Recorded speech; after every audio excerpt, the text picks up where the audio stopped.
Pretty much saying, I'm sorry for being a stalker, but saying that she wasn't a stalker and that she needed to stop her attitude because it's making her into a stalker, but she's not a stalker.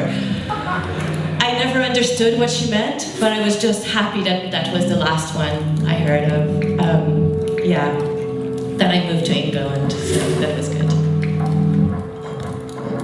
And you never got contact with her again? Hell no. Have you ever loved or felt so attracted to someone that you can't let go of that person? Have you ever felt so moist for that person? Have you ever felt so attracted to that person that you can smell and taste them when you wake up in the morning? Have you ever ate something and remembered that you once had that meal, that same meal with that person? Have you ever imagined that you could be that person's wife for the rest of your life? Have you ever imagined that you could have kids with this person? Have you ever felt that with someone? Never. Well, never. First of all, I never wanted to get married. Never wanted kids, so these feelings are... What feelings do you have towards your parents? I love very easily. You love very easily? Yeah. But you let go very easily as well? Yeah. You're a cold-hearted bitch.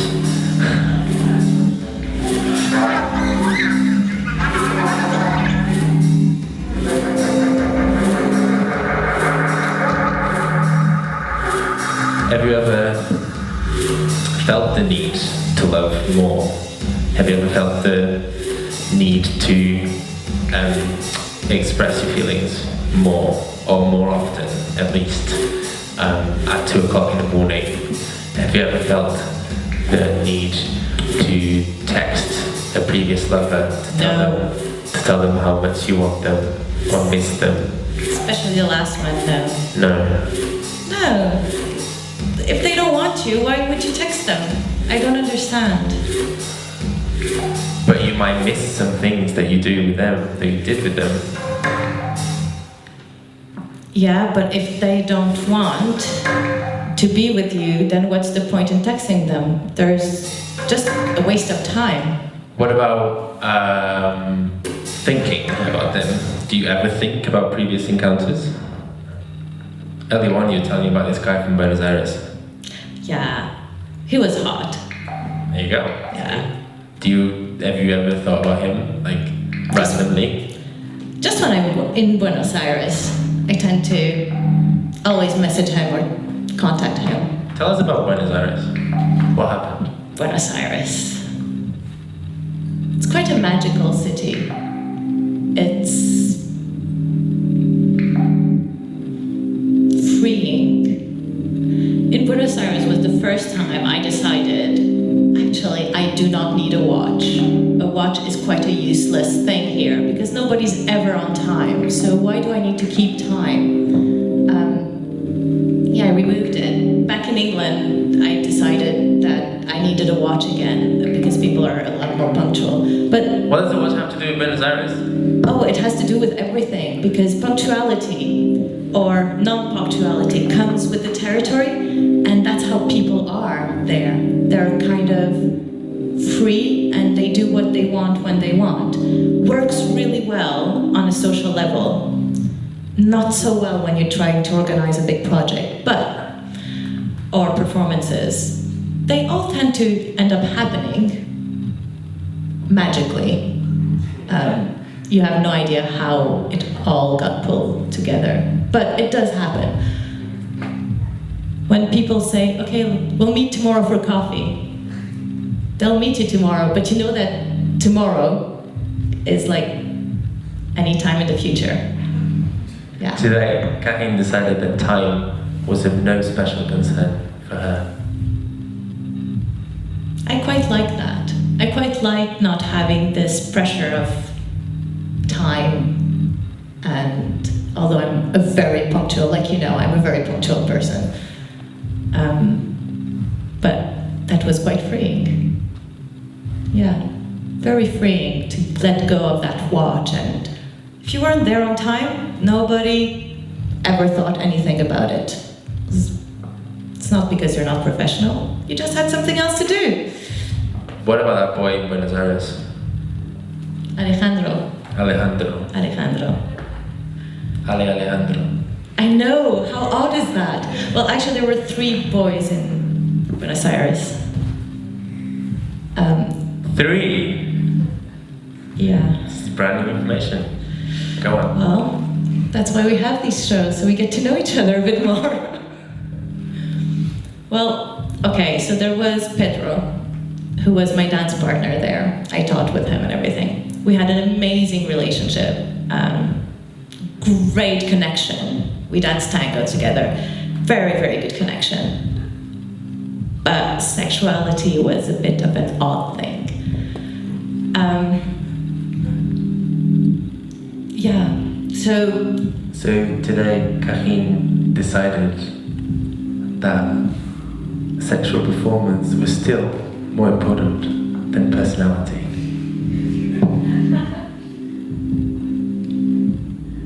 It really can be.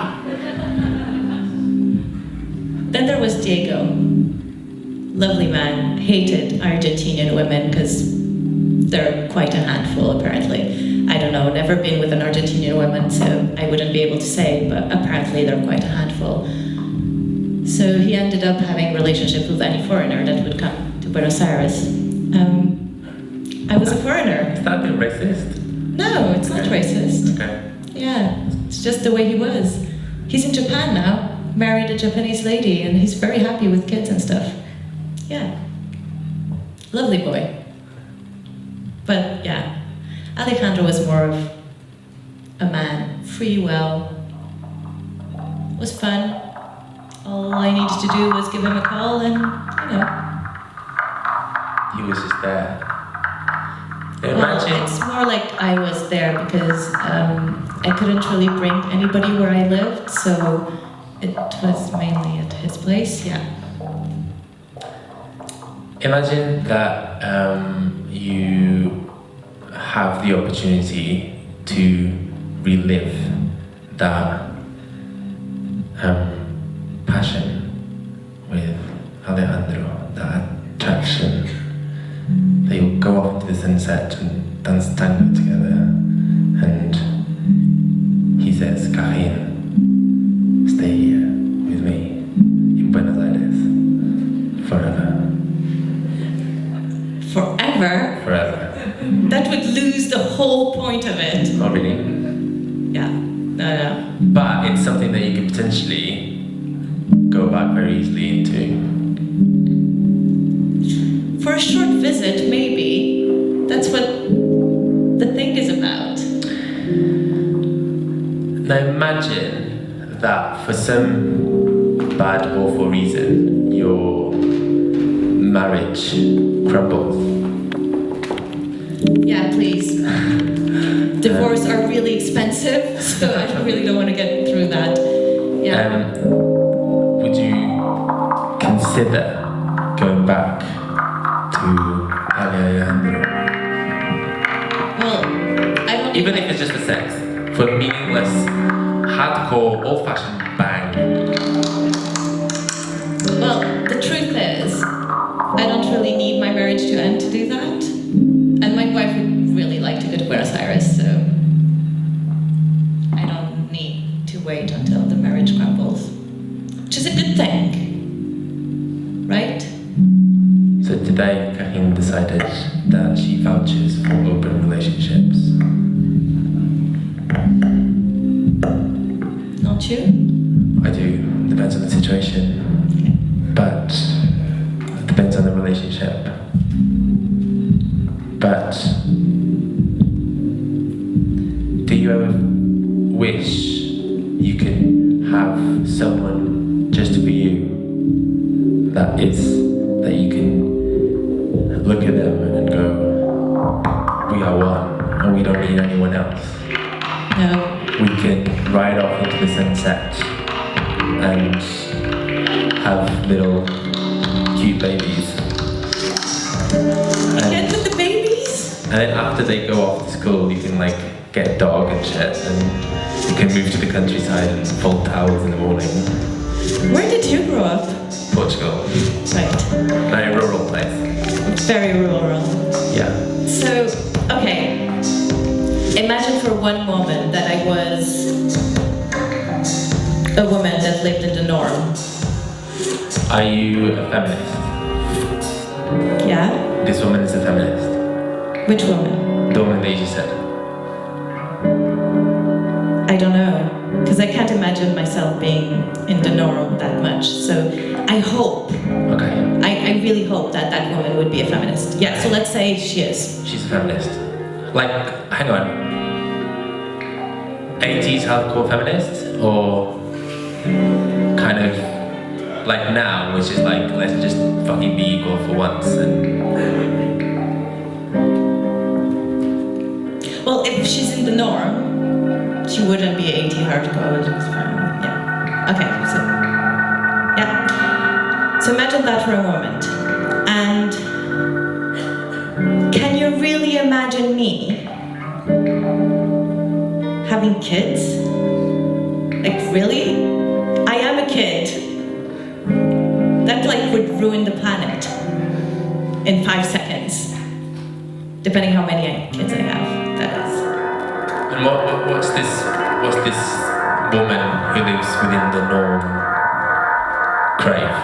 What does she crave in life? What does she want to do in life? What does she want to have? What does she want to possess? What kind of house does she want to live in? What kind of friends does she have? What kind of job does she have? What kind of social interactions does she have? What kind of bars does she go to? What kind of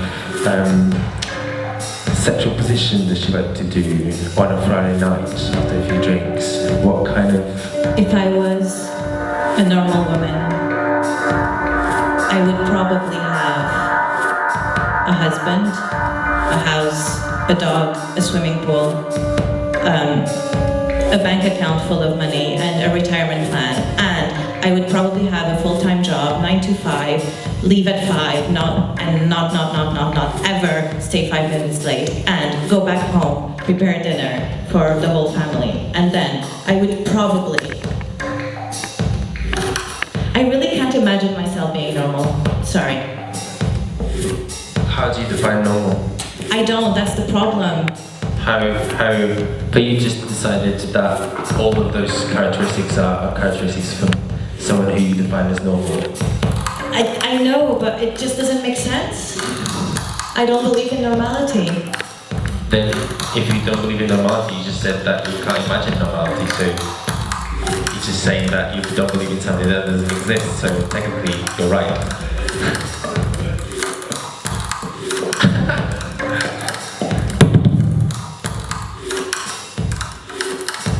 Why do you feel the need to go against something? Why do you feel the need to go for something else, to look for something else in people? Why do you feel the need to say, I am not this, I am this? Why do you feel the need to categorize yourself? Why do you feel the need to be perceived as normal or not normal? Why do you feel the need to say, hey, look at me, I've got the best hair?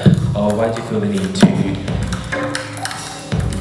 say, hello, my name is Karim, and I am in an open relationship, and sometimes I like to think about Alejandro.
what?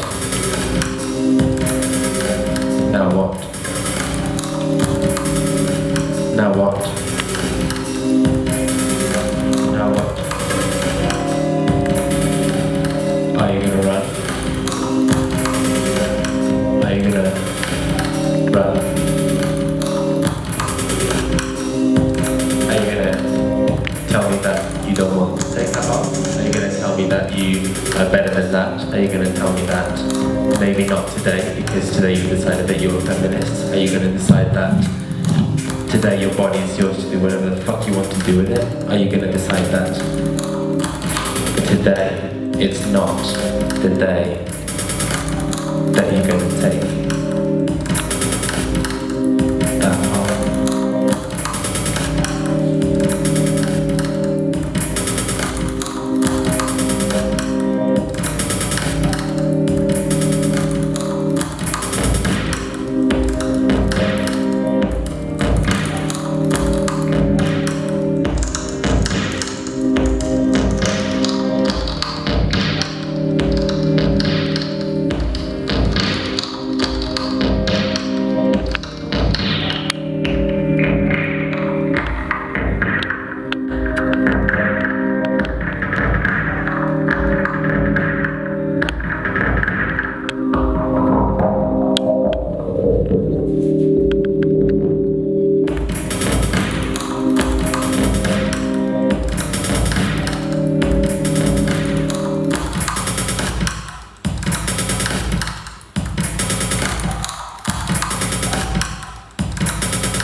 When did we become so volatile in our thinking that we allow for women to feel unworthy of standing up?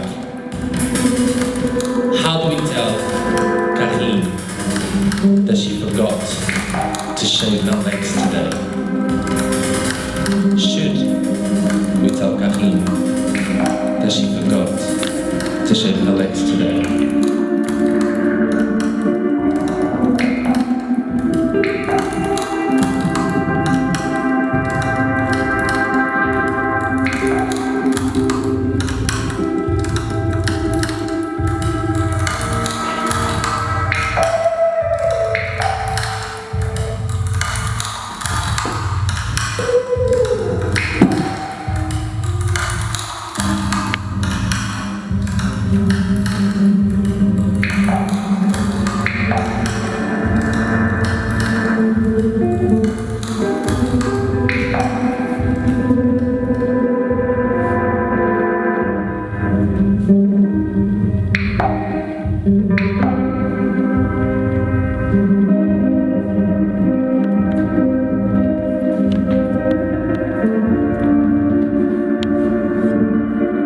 Today we have decided to not shave our legs in support of Karine. Today we have decided to be better men and call ourselves feminists on Facebook. Today we have decided to stand up for what we believe. Today we've decided to kill our language on masculinity. Today we've decided to ask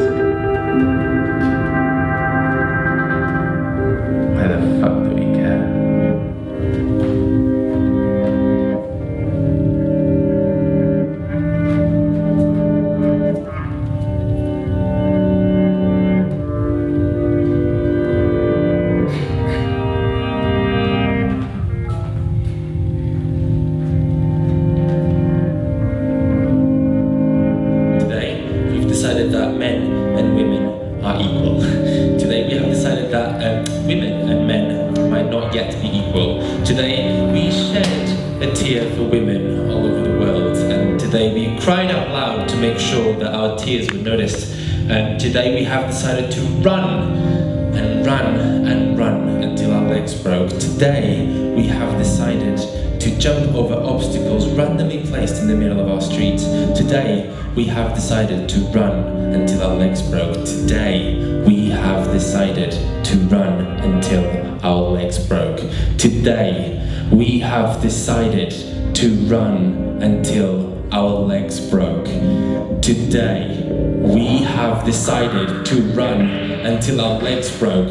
Today we have decided to speak up against rude people. Today we have decided to speak up against rude people. Today we have decided that you are full of shit. Today we have decided to give our daughters some space. Today we have decided to take our daughters to the ball.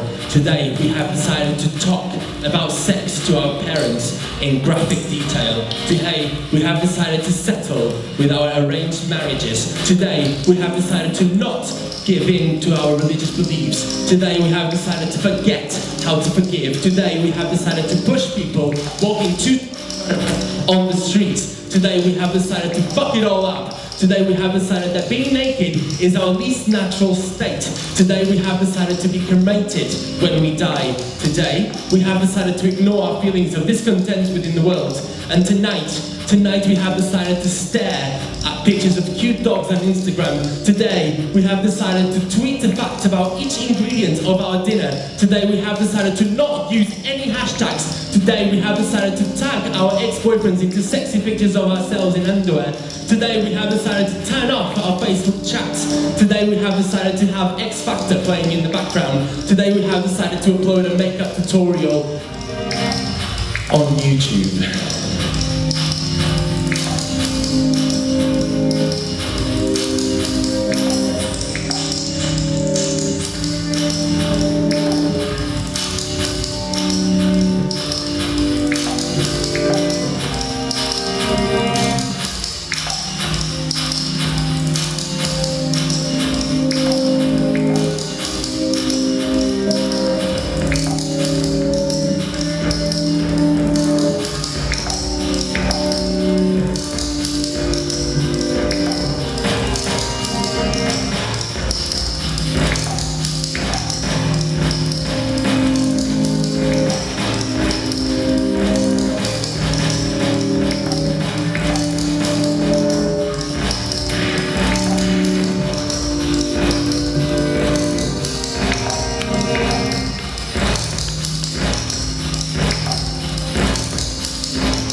Tonight, we have decided that we should upload another selfie, and another, and another, and another, and another, and yes, maybe one more. Tonight, we have decided that we should make something trend on the internet, and then we all decided that this performance should go viral. Tonight, we have decided that there'll be no possible life worth living after going viral on the internet. So, in order to overcome that, we've decided to turn up at our best friend's house tonight and tell them how much we miss them, how much we love them, how much we care for them. Tonight, we have decided to hold our dear beloved ones tight and tell them that they make life worth living, more so than having our performance trend on Twitter. Tonight, we have decided to delete all our ex-boyfriends' numbers from our phones and from our Twitter and from our Facebook, from our Instagrams, from our Vimeo, from our Vines, from our lives. Tonight, we are covering ourselves. Tonight, we are learning to let go. And tonight, we are learning to forget. Tonight, we are learning. Tonight, we are learning. Tonight, we are learning to die. Tonight, we are learning to die.